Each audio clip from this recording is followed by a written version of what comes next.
சும்மா எல்லாம் போட்டோ எடுக்க மாட்டேன், பிளட் டொனேஷன் கொடுத்தீங்கன்னா போட்டோ எடுக்கிறேன், இது பண்ணி நான் போட்டோ எடுக்கிறேன்னு சொன்னேன். சோ எல்லாருமே உங்களை தாண்டி மத்தவங்களுக்காக, மத்தவங்களை நினைச்சு நீங்க பண்ண ஒரு காரியத்துக்காக அந்த மரியாதை கொடுக்கணுங்கிறதுக்காக தான் உங்களை கூப்பிட்டு வச்சு போட்டோ எடுத்தேன் நானு.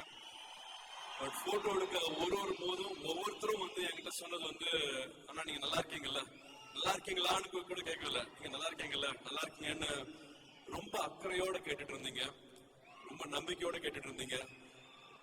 அந்த அன்பு மட்டும்தான் என்ன செலுத்திட்டு இருக்கு.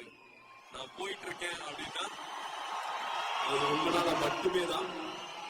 இது எல்லாருமே வந்து எனக்கு ஹாஃப் செஞ்சுரி ஆக போகுது, பாதி செஞ்சுரி முடிஞ்சது. வந்தவங்க எல்லாருமே வந்து ஒரு 20 வயசு தான் இருப்பீங்க. பட் நீங்க எனக்கு வந்து அவ்வளவு அன்பை கொடுத்துட்டு இருந்தீங்க, அவ்வளவு பரிமாறிட்டு இருந்தீங்க. இன்னைக்கு இந்த அன்பு இருந்தா போதும், எனக்கு எதுவுமே, எப்பவுமே நான் நல்லா இருப்பேன்.